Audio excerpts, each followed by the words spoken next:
বড় মঞ্চ এলেই নিভে যায় ভিনির আলো। যদিও এমনটা অনেকে বলতেন, কিন্তু আসলে এবারের বিশ্বকাপের প্রথম ম্যাচে ভিনিসিয়াস জুনিয়রই কিন্তু ম্যাচটাকে বলতে পারি যে একটা সমতা এনে দিয়েছে, কারণ ব্রাজিলের কাছ থেকে এমন পারফরমেন্স আমরা কেউ আশা করিনি। এবং যারা ব্রাজিলিয়ান সমর্থক রয়েছেন হতাশ হয়েছেন, দুঃখ পেয়েছেন। যদিও মরক্কো খুবই শক্তিশালী টিম, কারণ যদি ফিফা র্যাঙ্কিংয়ের কথা চিন্তা করি 6 নম্বর পজিশনে রয়েছে ব্রাজিল, অন্যদিকে 7 নম্বর পজিশনে রয়েছে মরক্কো। সেখানে কিন্তু শক্তিমত্তার দিক দিয়ে খুব একটা পিছিয়ে ছিল না মরক্কো, বাট আরও অনেক বেটার খেলা উচিত ছিল ব্রাজিল টিমের। ভালো খেলতে পারেনি, হতাশ করেছে ভক্তদের। তারপরেও সবাই একটু স্বস্তির নিঃশ্বাস ফেলেছে যখন ভিনিসিয়াস জুনিয়র 32 মিনিটে গিয়ে গোল পরিশোধ করেছেন। আর শুরুতে যখন 21 মিনিটে গোলটা নিয়ে নিলেন, সেটা আসলে খুব দুঃখজনক ছিল। আর বলতেই হবে যে সাইবেরি খুব ভালো গোল করেছিল এবং অ্যালিসনের মাথার উপর দিয়ে গোলটা করলেন।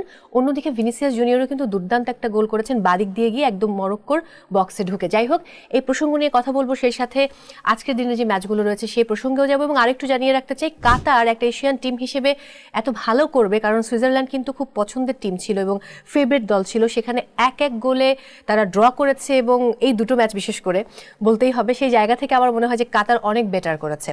সবাইকে ওয়েলকাম করছি টিভিএস ম্যাচ অ্যানাটমিতে। সঙ্গে রয়েছে মৌ, আর আমার সঙ্গে রয়েছেন senior sports journalist Nasimul Hasan Dodul. কেমন আছেন? বহু বছর পর দেখা। বিশ্বকাপে এলে দেখা হয়, কিন্তু সেটা ক্রিকেট বিশ্বকাপে হতো, ফুটবল বিশ্বকাপে কখন আমাদের এইভাবে মুখোমুখি বসা না। আমি জানতামও না যে আপনি ব্রাজিলের সমর্থক, তাহলে আর্জেন্টাইন সাপোর্টার হিসেবে আপনার সাথে বুঝতামও না। আমি যদি জানতাম যে আপনি আর্জেন্টিনার মানে সমর্থক, তাহলে আমিও আজকে, যাই হোক, আমি তো সেটা বলতে পারি না বিকজ আমি খুবই প্রফেশনাল, আমাকে সবার সাথেই বসতে হয়। কেমন দেখলেন ম্যাচ? খুবই পচা ম্যাচ, আই নো দ্যাট। গতকালের ম্যাচটা দিয়ে মনে হয়েছিল যে বিশ্বকাপের রিয়েল উত্তাপটা শুরু হলো আর কি। কিন্তু ব্রাজিলের কাছে যেই প্রত্যাশাটা করেছিলাম সেই অনুযায়ী ব্রাজিল ফুটবলটা খেলতে পারে না। ব্রাজিলের যে সাম্বা ফুটবল, তার ধারে কাছেও নেই আনচেলত্তি। তিনি তার ফরমেশন অনুযায়ী যে ফুটবলটা খেলান, সেই ফরমেশনে একটা প্লেয়ার কত দূর যেতে পারবে ওর বাইরে তারা যাচ্ছে না, কিন্তু সেটাও তারা খেলতে পারেনি। মানে ব্রাজিলের মাঝমাঠ বলতে কিছুই ছিল না।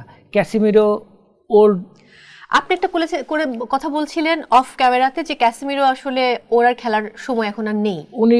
ওনার যা নিংড়ে নিয়েছে রিয়েল মাদ্রিদ, ওনাকে ব্রাজিলকে দেওয়ার আর ওনার কিছু নেই। ওখানে ফ্রেশ ব্লাড নামানো উচিত, এবং সেটা পরবর্তীতে আঞ্চলিক করেছে, এবং যে তারপর পরিবর্তে নেমেছে সে ভালোই খেলেছে। আমার মনে হয় এখানে ফ্রেশ ব্লাড দেওয়া উচিত, কারণ মাঝমাঠ ধরতে না পারলে, এবং ব্রাজিলের মাঝমাঠ ছিল না বলেই এই মরক্কো কিন্তু সেই মাঝমাঠটা দখল করে ব্রাজিলকে, মানে আমরা যেটা বলি চোর পুলিশ ফুটবল খেলা, অনেকটা সেটাই করেছে।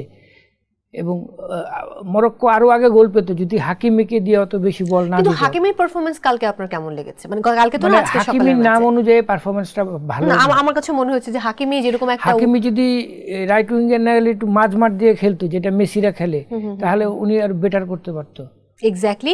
অন্যদিকে সাইবেরিও কিন্তু আরেকটা গোল মিস করেছে। সেও সাইবেরি না, ওদের একটা জুনিয়র ছেলে ওই টোটা মেরেছিল, ওইটা গোলরক্ষক কোনোভাবে বাঁচিয়ে দিয়েছে। এটা খেলার পার্ট অফ দ্য অংশ, এটাকে ধরা উচিত না। আচ্ছা, আমি যদি একটু মার্কিনিউসের প্রসঙ্গে যাই তাহলে কি বলবেন? মার্কিনিউস তো কালকে পুরোপুরি ফ্লপ, এবং গ্যাব্রিয়েলও ফ্লপ। তো ব্রাজিলের মাঝমাঠ বলে অনেক শক্তিশালী। কালকে কি আপনি কোথাও ক্যাসিমিরোকে দেখেছেন? না। যে ক্যাসিমিরো রিয়েল মাদ্রিদ দাপিয়ে বেড়ায়, সেই ব্রাজিলের জার্সি গায়ে সে কোথাও ছিল না। তাহলে মাঝমাঠ যদি না থাকে তাহলে ফুটবলে আপনি কন্ট্রোল করতে পারবেন না। ফুটবলের মূল শক্তি হচ্ছে মাঝমাঠ। আপনি একটা কথা বলেন যে সংবাদ মাধ্যমে বা প্রেস কনফারেন্সে হচ্ছে আলচেনুতে একটা কথা বলেছেন। হ্যাঁ, বলেছে যে তার প্লেয়াররা ঘাবড়ে গেছে। হ্যাঁ, বাট আসলে কি মরক্কোকে দেখে ব্রাজিলের যেই একটা দাপট আছে, আসলে এটা ব্রাজিলের প্রথম ম্যাচে প্লেয়াররা অনেক সময় মানে টিমটা সংগঠিত করতে সময় লাগে, মানে টিউনটা করতে আর কি। এটা আর্জেন্টিনা গত বছর সৌদি আরবের কাছে হেরেছে, তখন কিন্তু সবাই বলেছিল মেসি চাও, মেসি চাও, মেসি ইজ পকেট। আপনার মনে আছে যে মনে আছে মেসি চাও হইলো কই? মেসি তো ওয়ার্ল্ড কাপ নিয়ে বেরিয়ে গেল। তো সুতরাং আমার মনে হয় ব্রাজিল পরের ম্যাচগুলোতে নিজেদের ভুল ত্রুটি কাটিয়ে আরো বেটার ফুটবল খেলবে। হ্যাঁ, পরের ম্যাচ তো হাইতির সাথে। 32তে গিয়ে তাদের প্রতিপক্ষ হইতে পারে স্পেন অথবা ফ্রান্স। ব্রাজিল সেই তাদের হয়তো নেই যে মানে ফ্রান্স বা স্পেনকে তারা মুখোমুখি মানে শক্তিশালী ভাবে। অবশ্য আবার একটা গুণ আছে, ইটালি বা ব্রাজিল এই দলগুলো যত বড় দলের সাথে খেলে তত ভালো খেলে। এখানে আপনি ব্রাজিলকে মিলাতে পারবেন না, ব্রাজিল এমন একটা দল। আবার আপনি যদি একটু চিন্তা করেন, ইতালি এত চমৎকার খেলতো একটা সময়, 4 বারের চ্যাম্পিয়ন তারা বিশ্বকাপে, তারা কিন্তু এবার বিশ্বকাপ খেলতেই পারছে না, কোয়ালিফাই করেন এবং হেরেছে বসনিয়ার মতো একটা টিমের কাছে। না, বসনিয়া কিন্তু নট ব্যাড টিম। বসনিয়া যদি ওই যুদ্ধ মুসলিমদের যুদ্ধটা না হয়তো, বসনিয়া কিন্তু অনেক আগে থেকে ইউরোপের ভালো টিম এবং তাদের প্লেয়ার সব লম্বা লম্বা প্লেয়ার, তাদেরকে বিট করা, এরিয়ালে বিট করাও কঠিন। বসনিয়ারা আপনারা যারা দেখে মনে করছেন যে ইটালিকে হারিয়ে আসছে, না, Bosnia is a good team. Bosnia সেটা প্রমাণও রেখেছে। আমি একটু যেতে চাই ভিনিসিয়াস জুনিয়রের প্রসঙ্গে। আমি একদম শুরুতে বলছিলাম যে অনেকে এমনটা বলেন বড় মঞ্চে ভিনির আলো নিভে যায়, অনেকে বলছে যে রিয়াল মাদ্রিদে ভিনিসিয়াস যে কাটব্যাকগুলো করেন সেটা হারিয়ে গেছে, কিন্তু গতকাল তো তিনি কাটব্যাক করে গোলটা দিলেন এবং গতকালকে কিন্তু ওই রিয়াল মাদ্রিদের যে টিপিক্যাল গোল, সেই গোলটাই কিন্তু তিনি করেছেন। অন্যদিকে আরেকটা ব্যাপার আমি একটু বলতে চাই, ভিনিসিয়াস জুনিয়র গত ম্যাচে বেসিক্যালি তার 50তম ব্রাজিলের জার্সিতে 50তম ম্যাচে তিনি গোলটা করেছেন। তার গতকালের পারফরমেন্সটা নিয়ে আপনার কি বলার আছে? ভিনিসিয়াস তো ব্রাজিলের প্রাণ ভ্রমরেই ছিল বলা যায়, সে গোলটা না করলে তো ম্যাচটা ব্রাজিল হেরেই যেত। আরেকটা গোল মিস করেছেন তিনি, খেলার মধ্যে তো গোল মিস হবেই, কিন্তু আপনার এই ফিরমিনো কি করলো, সে এই বার্সেলোনা লিগে এবছর যা খেলেছে সেই বলটা তো সে উপর দিয়ে মারলেই গোল হতো, ভিনিসিয়াসের মতো বা লামিনী ইয়ামালের মতো যদি বলটা সুইং করাতে পারতো। তো তিনি তো একজন প্লেয়ারকে দিয়ে আপনি কখনো বিশ্বকাপ ফুটবল জিততে পারবেন না। গত বিশ্বকাপে যেমন হুলিয়ান আলভারেজ ছিল, লাউতারো মার্টিনেজ ছিল, মেসি ছিল, মেসি নির্ভর তো আর্জেন্টিনা টিম না। এইটা আবার আপনার সাথে আমি একমত হতে পারছি না, মেসি নির্ভর আর্জেন্টিনা টিম না, এটা আসলে খুব একটা সত্য না। কারণ অনেকেই কিন্তু বলেন যে মেসির আগের দিকে যদি আপনি একটু তাকান, 36 বছর বিশ্বকাপ পায়নি আর্জেন্টিনা, অন্যদিকে ব্রাজিল 22 বছর ধরে বিশ্বকাপ পাচ্ছে না। আর্জেন্টিনায় মেসি যুক্ত হবার আগে আর্জেন্টিনা কিন্তু ফ্লপ টিমই ছিল। ব্রাজিলের প্রেসিডেন্ট, ব্রাজিল ফুটবলের সর্বসেবা ছিল হ্যাভেলেন্স ছিল ফিফার প্রেসিডেন্ট। তার শেষ 2 মেয়াদে ব্রাজিল কিন্তু চ্যাম্পিয়ন, 2002 আর 94। এরপরে হ্যাভেলেন্সও নাই, ব্রাজিলও নাই। এই যে আমরা মারাকানায় 2014 সালে হেক্সা শুনলাম, হেক্সা মানে কি? হেক্সা মানে 6, মানে ষষ্ঠ বিশ্বকাপ আর কি, 6 নম্বর বিশ্বকাপ তারা জিতবে। সেই মারাকানার আওয়াজ কাতারের 74 নম্বর স্টেডিয়াম, যেটা কন্টেনার দিয়ে বানালো, ওখানে আমরা যখন গিয়ে পৌঁছালাম তখন আমাদের বলে কোথায় যাও, এয়ারপোর্টে যাও, মেসি চাও, মেসি চলে গেছে, মেসি বিদায়, এয়ারপোর্টে যাও। মেসি তো ক্রোয়েশিয়াকে 3টা দিল, মানে কি ছেড়ে খেলা করলো ক্রোয়েশিয়াকে নিয়ে। যাই হোক, আপনি ক্রেজি ফ্যান মেসির এবং আর্জেন্টিনার, দ্যাটস গুড। না শুনেন, পৃথিবীতে Brazil, Argentina, West Indies, Pakistan, এদেরকে মানুষ ভালোবাসে তাদের খেলা দেখে। এদের দেশের প্রতি তাদের কোনো মায় নাই। 86-এ ম্যারাডোনা একা একটা দলকে ট্রফি জিতিয়েছে, 22-এ মেসি একা একটা দলকে ট্রফি জিতিয়েছে, এবং সে 78-এর গল্প। এই 3টি সালের গল্প ছাড়া কিন্তু 78-এ আর্জেন্টিনার গল্পটা খুব সুখকর নয়। তারা আর্মির শাসনামল ছিল। আর্জেন্টিনা পেরুর ম্যাচটা কন্ট্রোভার্সিয়াল ম্যাচ, 6 গোলে জেতার কথা ওই ম্যাচটা তারা অনেক, যেটা ব্রাজিল 98-এ যেটা ফ্রান্সের কাছে হারলো, এটাও কন্ট্রোভার্সিয়াল হার। সুতরাং 78-এর প্রশ্নটা না টানি আমরা, কারণ অবশ্য ওই বছর আর্জেন্টিনা অনেক ভালো দল ছিল, কারণ তখন হুয়ান ক্রাইফ নিজে খেলেছে আর্জেন্টিনার বিপক্ষে, জিততে পারেনি, মানে হল্যান্ডের যে ক্যাপ্টেন ছিল। গ্রুপ সিতে যেহেতু রয়েছে ব্রাজিল, এবং যেটা আমরা দেখলাম 1-1 গোলে ড্র হলো, কতটুকু মনে হচ্ছে ব্রাজিলের সম্ভাবনা? নেক্সট ম্যাচ কিন্তু না, ব্রাজিলকে আমি কখনোই সম্ভাবনা নেই এই কথাটা বলবো না, কারণ ব্রাজিল আর আর্জেন্টিনা যদি ওয়ার্ল্ড কাপ না থাকে, ওয়ার্ল্ড কাপই শেষ। তো ফিফা কখনোই চাইবে না ওয়ার্ল্ডের বেস্ট 2টা দল মানে টুর্নামেন্ট শুরুর আগেই চলে যাক। তো তারা কিন্তু ব্রাজিলের সমস্যাটা হলো ব্রাজিল এই গ্রুপ থেকে চ্যাম্পিয়ন হবে কিনা। চ্যাম্পিয়ন না হলে তাদেরকে খেলা হতে পারে স্পেন এবং ফ্রান্সের সাথে, সেখানে তো তারা আরো টাফ প্রতিপক্ষ, ভীষণ, এবং সেই জায়গায় তো তার কোনো মার্সি নাই। মানে হাকিমেরা যে ভুলগুলো করেছে সেগুলো তো আর ওরা করবে না। স্পেন হচ্ছে এই বিশ্বকাপের সবথেকে শক্তিশালী দল, এবং তারা ইউরো চ্যাম্পিয়ন, এবং সম্ভাবনা রয়েছে এবারে বিশ্বকাপটা স্পেন নিয়ে নেবার। স্পেন যোগ্য দল পাওয়া উচিত তাদেরই। এক্স্যাক্টলি।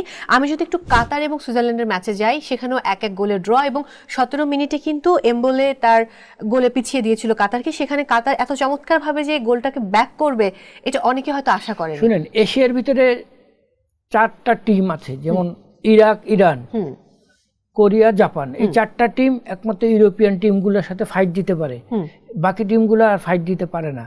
কাতার যে গতকাল ইউরোপের টিমের সাথে 1-1 ড্র করেছে, এটা জয়ের সমান ধরে নেন, এটা জয়ই। এবং সুইসদের সাথে, সুইসরা কিন্তু রাজত্ব করেছে পুরো ম্যাচ জুড়ে, তারপরেও কিন্তু এই গোলটাকে তারা মানে ঠেকাতে পারে। ইউরোপিয়ান টিম এবং এশিয়ান টিমের ভিতরে একটা বড় বিগ ডিফারেন্স, 4 গোলের মতো ডিফারেন্স। সেই জায়গায় কাতার 1-1 ড্র, এটা জয়, আমার কাছে জয়ই মনে হয়। এক্স্যাক্টলি। আমি চলে যাব আজকের দিনের পরবর্তী ম্যাচগুলোতে। আজকে আসলে অনেকগুলো ম্যাচ রয়েছে। শুরুতে যদি যাই, জার্মানি এবং কুরাসাও। হ্যাঁ, এখানে জার্মানির একটা সময় যে জৌলুস ছিল, সেই জৌলুসটা কিন্তু এখন আর নেই, এবং জার্মানিও 4 বারের বিশ্বকাপ চ্যাম্পিয়ন। সেই জায়গা থেকে এবারের যে জার্মানি এর ভিতরে 2বার কন্ট্রোভার্সি, একটা হলো 90 সালে ম্যারাডোনার থেকে জোর করে কাপ নিল, আর 2014 সালে ব্রাজিলে জোর করে কাপ নিল, হিগুয়েইনকে যেটা পেনাল্টি দিল না। হ্যাঁ, সো এটা যে আপনি স্বীকার করছেন, এটা শুনে আমার ভালো লাগছে। যাই হোক, জার্মানির এবারের টিম নিয়ে আপনার কি মন্তব্য? জার্মানি অলওয়েজ পাওয়ার ফুটবলের জনক, তারা সবসময় ভালো খেলে। মানে এই দলটার ভালো লাগে এর জন্য যে খেলায় 3 গোলে হারতেছে, 1 মিনিট আগেও আপনি বুঝবেন না যে সে হারতেছে, সে জয়ের জন্য ছোটে। এটা এশিয়ার একমাত্র কোরিয়ান টিমের ভিতরে রয়েছে। জার্মানির এই অদম্য স্পৃহাটা আমার কাছে খুব ভালো লাগে। তারা কখনোই ম্যাচে হারতে আসে না, সবসময় জিততে আসে। তো সেই আগের জার্মানির যে সেটটা ছিল, ওই সেটটা এখন আর নেই। এখন জার্মানিকে জিততে হলে অনেক পথ পাড়ি দিতে হবে, তাদেরকে আর্জেন্টিনা, ব্রাজিল, স্পেন, ফ্রান্স। এই ম্যাচে তো আসলে জার্মানি হচ্ছে ফেভারিট, বিকজ আপনি যদি একটু চিন্তা করেন যে কুরাসাও নতুন দল, হ্যাঁ, তাদের ফিফা র্যাঙ্কিং যদি আমি দেখি, জার্মানি এবং কুরাসাও, জার্মানি 10 ফিফা র্যাঙ্কিং, অন্যদিকে কুরাসাওর পজিশন হচ্ছে 82। সো কুরাসাও ধরেন আমাদের এই বাংলাদেশ সান মেরিনো যেরকম ম্যাচ হলো, এরকম যদি বাংলাদেশের সাথে খেলা হতো তাহলে আপনি বলতে পারেন কুরাসাও ফেভারিট। কিন্তু জার্মানির সাথে তো তাদের কোনো প্রশ্নই আসে না, জার্মানি এমনিতেই জিতে যাবে এই ম্যাচটা, মানে হেসে খেলে জিতবে। এক্স্যাক্টলি, এবারে যে ফরমেশন দেখতে পাচ্ছি, এবং জার্মানি ফরমেশন অনুযায়ী 4-2-3-1, এই ফরমেশনে হয়তো জার্মানি ম্যাচটা খেলবে। এই ফরমেশন নিয়ে আপনার কোনো 4-2-3-1? হ্যাঁ, আসলে বেসিক্যালি এই ফরমেশনটা হলো হোসে মরিনোর 4-2-3-1। এটার ডিফেন্সটাকে অনেকটা কম্প্যাক্ট করে, মানে 4টা ডিফেন্সের উপর আরো 2টা হোল্ডিং ডিফেন্স রাখে, যাতে তারা ওই প্রতিপক্ষের আক্রমণটা ঠেকায়। সুতরাং এরা আক্রমণও ঠেকায়, আবার অ্যাটাকিংও যায়। এক্স্যাক্টলি। এবং অন্যদিকে যদি আমি কুরাসাওয়ের, তবে জার্মানিতে কিন্তু কিছু বুড়ো প্লেয়ার রয়েছে, যেমন মুলার বুড়ো, নয়ার বুড়ো। এই এত বুড়ো প্লেয়ার দিয়ে এই ওয়ার্ল্ড কাপ কভার করা ইজ ভেরি ডিফিকাল্ট। বুড়ো শুনতে কেমন লাগছে, মনে হচ্ছে প্রবীণ প্লেয়ার। যাই হোক, সেই প্রসঙ্গে আমরা না যাবো না, আমরা একটু দেখে নিব যে আজকের সম্ভাব্য একাদশ কি, বা তাদের লাইন আপটা কেমন। আমি একটু দুটো টিমেরই লাইন আপটা এই মুহূর্তে দেখে নিতে চাই।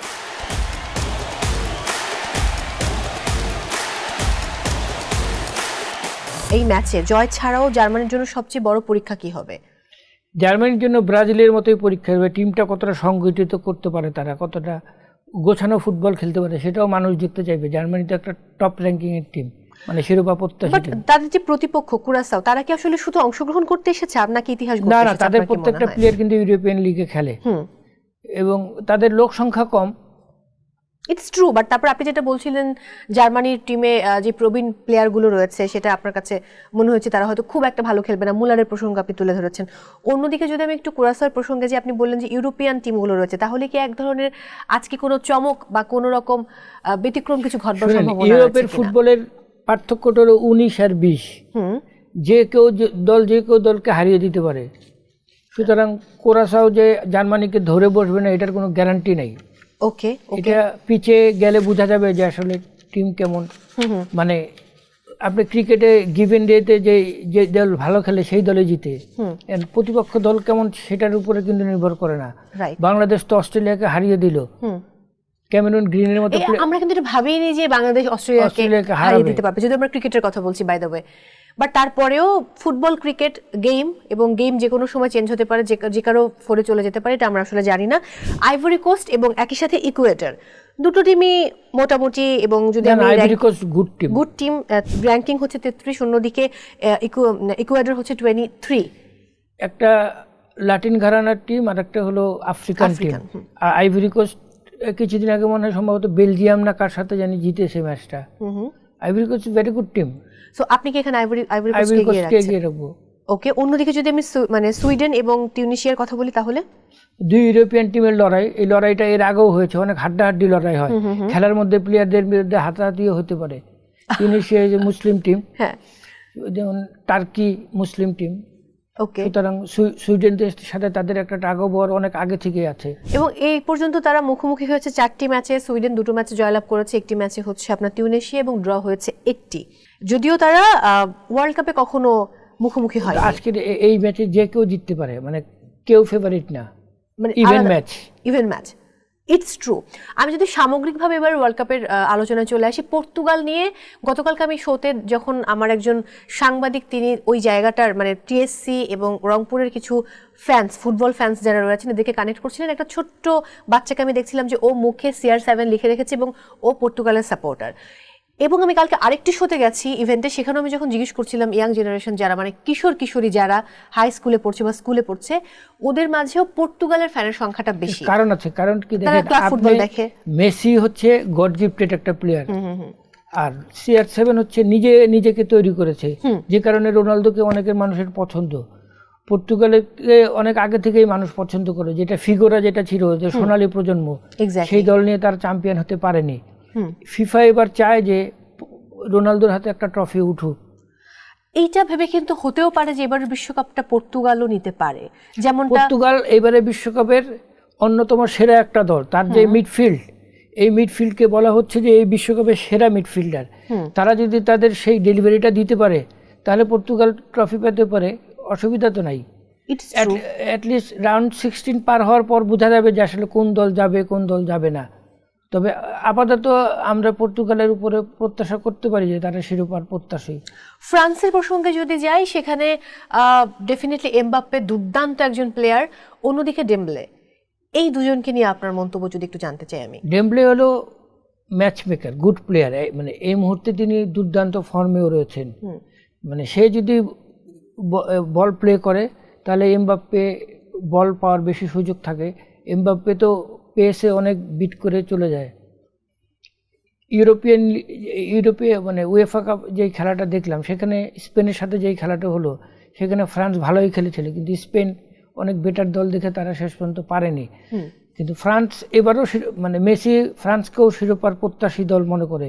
মেসির মতো প্লেয়ার যদি ফ্রান্সকে সম্ভাব্য চ্যাম্পিয়ন ধরে, আমরা কি সেখানে না? এবার শুরুতেই কথা হচ্ছে যে স্পেন কিংবা ফ্রান্স হয়তো এবারে বিশ্বকাপ জিতবে। অন্যদিকে পর্তুগালের প্রসঙ্গটাও আসছে, সেখানে আর্জেন্টিনার প্রসঙ্গ থেকে যায় যে হয়তো মেসি চাইবে এবারে বিশ্বকাপটা। মেসি বলেছে যে আর্জেন্টিনাকে হারানো এত সহজ না, কারণ তারা প্রতিযোগিতামূলক ফুটবল খেলে, তাদের ডিফেন্স স্ট্রং, তারপরে গোল বারে আছে মার্টিনেস যিনি একাই 100, মিডফিল্ডের McAllister super player, Enzo Fernandez. আপনি আর্জেন্টিনার মিডফিল্ড হচ্ছে অন্যতম সেরা আর্জেন্টিনার দলের জন্য। তাহলে তার ডিফেন্স স্ট্রং, মিডফিল্ড স্ট্রং, এর সাথে রয়েছে মেসি। আপনি এই দলকে হারানো ইজ ভেরি ডিফিকাল্ট। আর রিয়াল মাদ্রিদের একাডেমি থেকে উঠে আসা ওই ছেলেটা তো আরও ভালো প্লেয়ার। একটু যদি বলি, আর্জেন্টিনার প্রথম ম্যাচে তারা মুখোমুখি হবে আলজেরিয়ার সঙ্গে, যদি আমি ভুল না করি। 3-0 আর্জেন্টিনা 3, আলজেরিয়া 0। 3-0 আপনি বলছেন? প্রিয় দর্শক, এটা আমরা মিলিয়ে নিব যে দুদুল ভাই বলেছেন 3-0 আলজেরিয়া এবং আর্জেন্টিনার ম্যাচে। এটা হওয়াটা স্বাভাবিক, কারণ আলজেরিয়াটা পৃথিবীতে দুইটা দেশ আছে, একটা ব্রাজিল একটা আর্জেন্টিনা। যেই দলের সাথে কোনো দল মাঠে নামার আগে এরকম থরথর করে কাঁপে, আমরা তো মনে করি তারা মাঠে নামে, কিন্তু তারা ভিতরে ভিতরে কাঁপে। আর্জেন্টিনার ব্রাজিলকে কোনো দল ফেস করতে চায় না, সত্যিকার অর্থে চায় না। বাট আমি একটু বলতে চাই, আমি 2022-এও দেখেছি ব্রাজিলের সঙ্গে প্রথম ম্যাচটা বা পরের ম্যাচগুলোতে খুব কঠিন কঠিন প্রতিপক্ষ পড়ে, যেটা আর্জেন্টিনার ভাগ্যে পড়ে না। কারণ আর্জেন্টিনার প্রথম ম্যাচে আর্জেন্টিনা তো হাত দিয়ে গোল দেয়, এইগুলোই তো বলবেন। আর্জেন্টিনাকে ফিফা ফেভার করে। আপনি বলুন যে মরক্কো এবং ব্রাজিল দুটো টিমের র্যাঙ্কিং হচ্ছে 6-7। আপনি খেলা দেখেন কবে থেকে আমি জানি না, 1982 সালে, তখন তো আমার জন্মই হয়নি। এই ইটালি এই স্পেনে যে বিশ্বকাপ হলো, সেই বিশ্বকাপে ম্যারাডোনার প্রতি যে অন্যায় আচরণ করেছে ফিফা, এই ব্রাজিলিয়ার প্রেসিডেন্ট হ্যাভেলেন্স যে করিয়েছিল, সেগুলোর কোনো প্রতিকার ছিল? আর্জেন্টিনা একটা অসহায় দল, না হলে তো গত দুইটা বিশ্বকাপ তিনি এমনি পায়, 14 পায় 90 পায়। এই দুইটা বিশ্বকাপ তো তার থেকে ছিনিয়ে নেওয়া হয়েছে। আচ্ছা, ওকে, এরকম বিশ্বকাপ ব্রাজিলের থেকেও ছিনিয়ে নেওয়া হয়েছে। আমরা তর্ক করতে উদাহরণ দেখান। আজকের রাতে সবচেয়ে বড় ম্যাচ হচ্ছে নেদারল্যান্ড এবং জাপানের ম্যাচ। এশিয়ার ব্লু সামুরাই জাপান। হ্যাঁ, জাপান ফুটবলের প্রেসিডেন্টকেও আমি আমার বন্ধু মানুষ, নাকানোবা।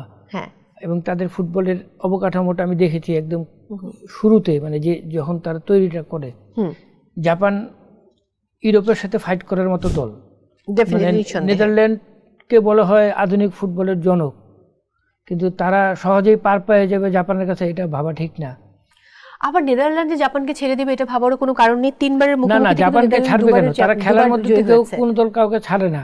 ইটস ট্রু, বাট যদি একটু আমি তারপরে শক্তিমত্তার দিক দিয়ে জানতে চাই, তাহলে কি বলবেন? শক্তিমত্তার দিক থেকে জাপান থেকে বেটার দল নেদারল্যান্ডস, কারণ তারা ইউরোপিয়ান আর তারা এশিয়ান। তাদের খেলোয়াড়দের শারীরিক গঠনেও অনেক ডিফারেন্স। কিন্তু জাপানের প্লেয়ারদের মানে কোর্ট র্যালি করার অভিজ্ঞতাটা অনেক বেশি। এবং আমি যেটা বলছিলাম যে ফিফা র্যাঙ্কিংয়েও কিন্তু নেদারল্যান্ডস অনেক শুনেন, এগিয়ে। বিশ্বকাপে যেই 48টা দেশ এসছে, এখানে আর র্যাঙ্কিং দিয়ে আপনি অতটা কিছু করতে পারবেন না। মাঠে দিনে যে ভালো খেলবে সেই দলে জিতবে। যেমন কাতারের মতো দল যদি সুইজারল্যান্ডের সাথে ড্র করতে পারে, তাহলে আপনি এখানে র্যাঙ্কিংয়ের উদাহরণ দিয়ে কী করবেন আমাকে বলেন?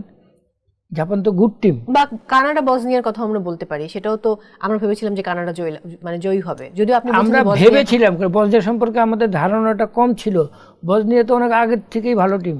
যদি এই যুগোস্লাভিয়ার যে প্রেসিডেন্ট মিলোসেভিচ উনি যদি বসনিয়াকে এরকম অ্যাটাক না করতেন, তাহলে বসনিয়া সে কোথায় থাকতো? ওকে, আমরা এই মুহূর্তে নেদারল্যান্ডস এবং জাপান এই দুটো টিমের যেই সম্ভাব্য একাদশ রয়েছে একটু দেখে নেব স্ক্রিন।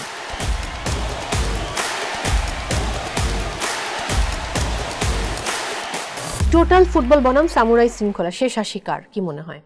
এটা আমার কাছে ডিফিকাল্ট লাগে, কারণ জাপান তো ছেড়ে দেওয়ার দল না। কোরিয়া যেরকম হারিয়ে দিয়েছে, আমার কাছে মনে হয় জাপানও কোনো অঘটন ঘটাতে পারে। মানে নেদারল্যান্ড একদম সহজেই পার পেয়ে যাবে এরকম আশা করা ঠিক না। জাপানের গতি এবং সংগঠিত ফুটবলের সামনে নেদারল্যান্ডস মানে কতটুকু প্রস্তুত বলে আপনার মনে হচ্ছে? জাপানের ফুটবল কিন্তু খুবই সংগঠিত একটি ফুটবল। জাপানটা অনেক গুছিয়ে ফুটবল খেলে আর কি। মানে না, নেদারল্যান্ডের ফুটবল খেলার স্টাইলটা আলাদা। তারা তো টোটাল ফুটবলটাই খেলে। ওদের ফুটবলের সাথে জাপানের ফুটবলের কোনো নাই, বিগ ডিফারেন্স। তারা তাদের মতো করে ফুটবল খেলে। তার মানে কি হয়, জাপান কি মনে হচ্ছে জাপান কি আবারও ইউরোপিয়ান জায়ান্টদেরকে মানে চমকে দিতে পারে? এশিয়ার দল হিসাবে জাপানের কাছ থেকে সবকিছুই সম্ভব। জাপান তাদের থেকে পয়েন্ট কেড়েও নিতে পারে, আবার হেরেও যেতে পারে। হারলে ধরেন 4 গোলের ব্যবধানে হেরে যেতে পারে। এই ম্যাচ কি গ্রুপের সবচেয়ে প্রতিদ্বন্দ্বিতাপূর্ণ ম্যাচ হবে আপনার কি মনে হয়?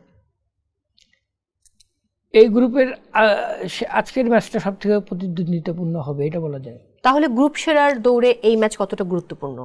এখন তো প্রত্যেকটা দলই সেরা হতে চাইবে, কারণ তারা সেকেন্ড রাউন্ডে গিয়ে কখনোই বড় দলের পক্ষে প্রতিপক্ষ হতে চায় না। কারণ তারা চায় যে দুর্বল দল তাদের প্রতিপক্ষ হোক। সুতরাং গ্রুপ সেরা হওয়ার লড়াইয়ে সবাই থাকবে। জাপানও ফুটবল খেলতে গিয়েছে, নেদারল্যান্ডও ফুটবল খেলতে এসছে, এবং এই দুই দলের লড়াইটা হবে এশিয়া ভার্সেস ইউরোপ। আমার কাছে মনে হচ্ছে যে জাপান একবারে ছেড়ে কথা বলল তা না। আগে যেটা অনায়াসে হতো যে এশিয়ান দলগুলো ইউরোপের সাথে পারতো না।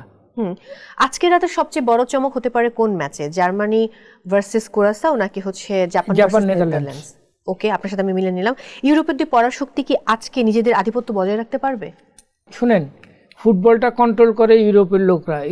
তারা ইউরোপ থেকে চাইবে ইউরোপ বেরিয়ে যাক। সেটাই মাঠে এখন কতটা প্রতিদ্বন্দ্বিতা করতে পারে এশিয়ানরা, সেটা একটা দেখার বিষয়।